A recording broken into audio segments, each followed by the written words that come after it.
Salut tout le monde, aujourd'hui ravi de vous retrouver pour une recette au Thermomix. Donc ça va être un velouté aux champignons. Donc franchement mes champignons ils payent pas de mine, hein. Ça fait plusieurs jours que je les ai achetés sur le réfrigérateur, mais vous inquiétez pas, on enlève toujours la petite peau comme ça et après c'est nickel. Il faut savoir c'est que le plus important c'est qu'il faut regarder si ici l'intérieur c'est trop ouvert ou pas. Donc là que ça commence un peu à s'ouvrir, vaut mieux les consommer le plus rapidement possible. Donc du coup voilà, ouais, ça s'ouvre à peine. Donc là je vais complètement tout éplucher, tout laver et on est parti pour la recette. On enchaîne. Donc là j'ai épluché 2 petits oignons, une échalote. Donc j'ai nettoyé mes champignons. Vous allez avoir besoin un peu de noix de muscade, du lait, vous allez avoir besoin de la crème liquide semi-épaisse. Donc moi si j'avais même de la 30% j'aurais pris. Et surtout mon allié cuisine, Boursin Cuisine. Franchement ça c'est topissime. J'en ai. Il faut tout le temps en avoir dans son réfrigérateur. Après ça sera du sel, du poivre et on est parti. Donc là du coup j'ai mis mes oignons et mon échalote. Je vais refermer. Je vais hacher tout ça. Donc même pas 10-15 secondes vitesse 5. Donc voilà, au bout de quelques secondes. Après, ce qu'il faut savoir, c'est que moi, je conseille toujours, c'est d'avoir une spatule. Donc, il faut bien racler sur les côtés. Donc, c'est très important, la spatule, pour moi. Franchement, même pour la pâtisserie ou autre. Donc là, j'ai rajouté à peu près 40 g de beurre que je vais faire dorer un tout petit peu. Donc, moi, j'ai pas la fonction dorée, hein, parce que j'ai le TM5. Mais je vais mettre quoi? Allez, 1 minute à 70 degrés. Donc, surtout, couteau inversé. En attendant, je vais couper mes champignons en 2. Donc du coup finalement je les ai coupés en 3 et non pas en 2. Donc vous l'avez coupé sur la longueur. Donc voici ce que ça donne. Là je vais rajouter mes champignons dans le Thermomix. Du coup j'ai mis mes champignons dans le Thermomix. Là je vais mettre à peu près 400 g de lait entier. Donc on va verser encore un tout petit peu. Ouais, je vais mettre que 400 g. Ça devrait le faire je pense.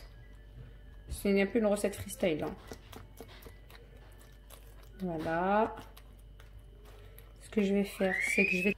Donc, une fois que j'ai mis mes 400 g de lait entier, je les mets 5 minutes, 100 degrés.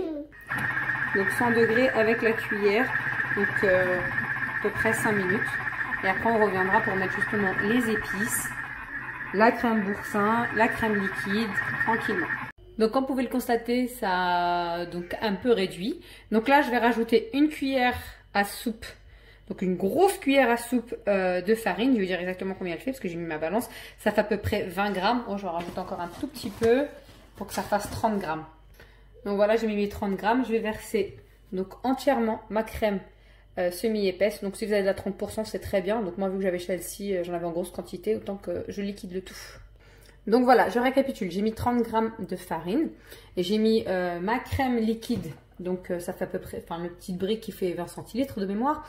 J'ai mis 2 grosses cuillères du Boursin Cuisine. Franchement, moi c'est un super allié.